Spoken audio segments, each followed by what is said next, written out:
What's up, everyone? Welcome to Sports Jedi Network. We got some news here. Josh Hader no longer on the market for the New York Yankees. Now he is going to Houston, taking his talents down to Houston to H-Town. He signed a 5-year, $95 million a year contract with the Astros. Interesting because I know a lot of Yankee fans, about 70-30, we could say, the fan base wanted Josh Hader as a potential closer candidate for the New York Yankees. He is going to Houston. It makes me wonder the ramifications of that deal. Houston doesn't really make those type of moves. What was their thought behind there? Um, we know that Hector Neris is out there for Houston, and I know a lot of Yankee fans were entertaining bringing him aboard. Hater at $19 million. Yankee fans, you're not gonna like what I'm going to say. As a Yankee fan myself, I'm glad that the Yankees are not paying $19 million for Hader for 5 years, especially the way relievers are up and down. He had a little bit of a rough start going into the Padres, and I understand he's a really good pitcher for the Brewers.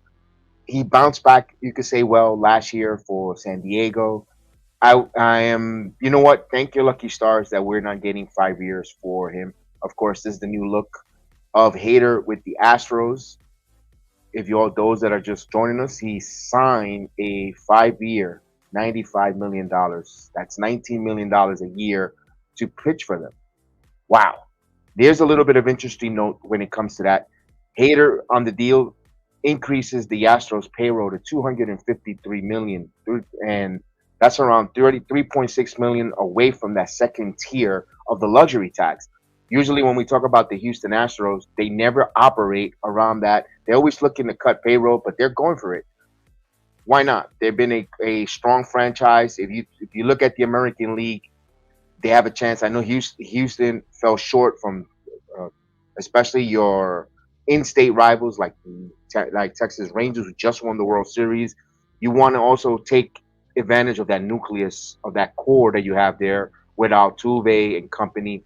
Um, for them, that's to go for it around this time. For the Astros, you have trust that they could build something good scouting department. They're gonna forfeit a second round pick and 500,000 in international money.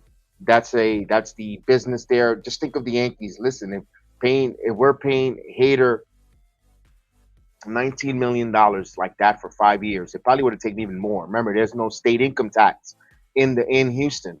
So you're talking about maybe he was looking for 21, 22 from the Yankees. All in all, that's a good deal for the Astros and Hader himself. If I'm the Yankees, I am not complaining on that. And I know when Jordan Hicks signed for the 4 years, 44 million, 11 million a year, I thought it was a little steep. And looking at what Hader got, like wow, these relievers are getting paid. It shows you the changing of the Major League Baseball pitcher. Normally your starters are the ones that take you deep in. But now with the game shortening, you go, and especially with analytics, they only go against the batters maybe twice, even 3 times around in the batting order, and then they go hand the ball to the bullpen. Especially the way we watch our Yankees, with the way Boone uses the bullpen, scripted kind of. Um, for a hitter who's declining, but he's again, it's not poo-pooing and saying he's not going to be bad for the Astros. It's going to be really good for the Astros. But talk to me how year 4 and 5 looks on that deal for Houston at 19 million. Then you're going to be like, ouch. That's just me. Hopefully, I wish him the best. Hopefully, not against the Yankees, but in the American League, wish Hader the best out there for them. There's gonna 37 days left as we make this video for spring training. It looks like the Yankees might be set. Although Heyman, I believe, reported that the Yankees are still have that offer out there for Blake Snell. It's now it's 6 years, 150. Before it was 5 years, 150. A lot of conflicting reports there, but the offer is still out there. Here's the one thing, Yankee fans and everyone that's listening to my voice here: Scott Boras' clients haven't signed with anyone yet. All his clients are either holding out. I don't know, playing that really tough Russian roulette game here with 37 days left to spring training because Jordan Montgomery haven't signed, Boris' client. Um, We see Snell, Boris Klein hasn't signed with the Yankees. Matt Chapman hasn't signed. Although these are all players that the Yankees were interested or could be interested in.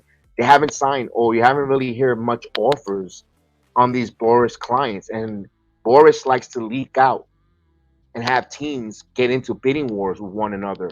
And the fact that no other teams are really stepping up or associating themselves with any of these clients of Boris makes you wonder: has Scott Boras lost the power as an agent? End all be all of gravitas of agents in Major League Baseball, especially this late in the season. I know times change and year to year, but this late with 37 days, guys want to know where they're going to live in the summer, where they're going to uproot their children for the summertime, especially the ending time of the last few months of the season when their schools are about to finish and if they have to start school for the fall season. Especially, they're going to make long postseason runs if they're on a team that's going to go deep into the playoffs or projected to go deep in the playoffs. So it's interesting time there.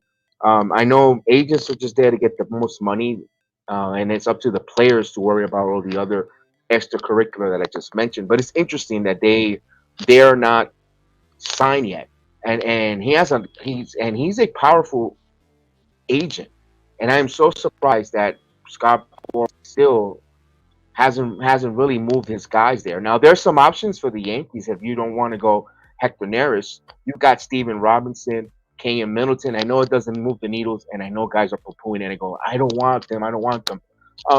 One thing I got to give credit is due to Cashman. He knows how to find these bullpen arms. But especially the way they're being used this year, or the way they've been used in this modern baseball, as we've seen at least in the Aaron Boone era as managerial, you need guys who who could workhorse, who could give you innings or back to back days. Although they have a rule, they don't pitch in 3 days in a row, all that yada yada good stuff. I want guys who have swing and miss ability. I don't want these guys who are nibbling on a corner, throwing that damn slider. Because I've said it time and time again. I say it in many of my videos. Slider to me always equals a home run in the postseason. Look at Mark Wallers. Look at Altuve walking off. I mean, there's so many instances, even for baseball history, that damn pitch sucks, especially in the postseason when you don't have no feel to it. You don't know where the predictability is, and they always get that ball always gets deposited up against the seats. I need someone who could throw me a high fastball, a fastball, get it by hitters, located inside where you're either going to jam him on the inside barrel of the bat, and he's just going to give you a cue shot.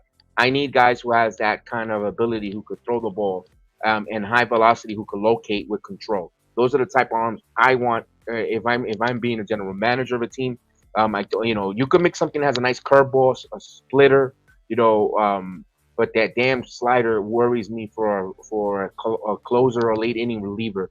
But that's just me. That's just my preference. But we'll see what the Yankees do here. Also wanted to say real quick, this is a real good opportunity to see all the top prospects the Yankees have in the top 100 of American baseball. We see Spencer Jones. You see the names that we're trying to hold off from trading for good starting pitching. Especially the name Spencer Jones, center fielder. 6'7" with speed. He's got some intangibles that, if you look at it, I saw his interview with Merida Marakovich and saw some of his highlights even more in depth. And I'm like, whoa, Yankees got something, might have something special here. Remember, the Yankees might need a center fielder, regardless of the fact how things go. We got Dominguez making great progress in his injury. He's going to be part of spring. He's already in spring training, working his butt off. And he'll be back by the summer. You could tell that Dominguez will be ready to go. But we don't know if Juan Soto is a rental or long term. Us Yankee fans all would like him to be a long term signing for the Yankees, but maybe the money might get a little too rich, or maybe he might not pan out in New York. You never know. But you don't feel worried because you've got some prospects in our system. And I'm not saying they're going to be Juan Soto type players, generational type of hitter. I'm not saying that, but there's a lot of upside. You don't know what you got in. Of course, Dominguez showed a lot of promise. Spencer Jones showed a lot of promise, and there's others in that system.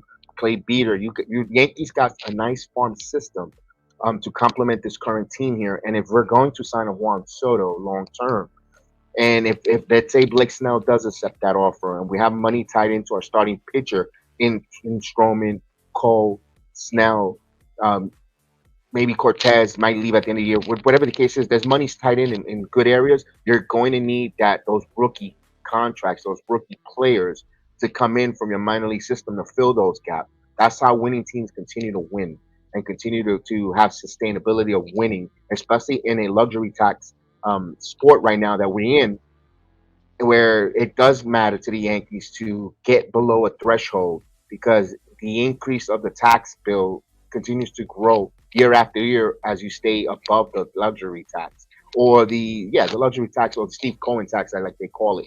So it's a best of both worlds, Yankee fans. Right now, as we sit, we might not like the way the team looks completed yet, and there's still more time here. There's still 37 days. Deals will get moved. Deals will get finagled. But just put this in perspective, and I'll leave you with this video. With this at the end of this video here, none of Boras' clients signed.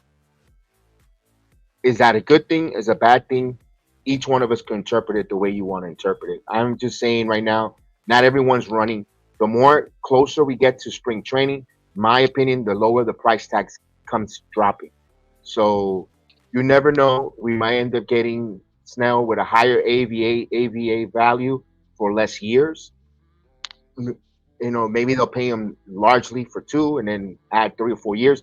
Wait until the end result because I don't see anyone knocking on the door for all these clients. So with that said, I want to thank you guys for this short, quick video. I just wanted to make a real quick, short video. We ask you to like, subscribe, and share. Of course, you already know the motto. Like I always say to you guys, may the sports be with you. I'll see you next time.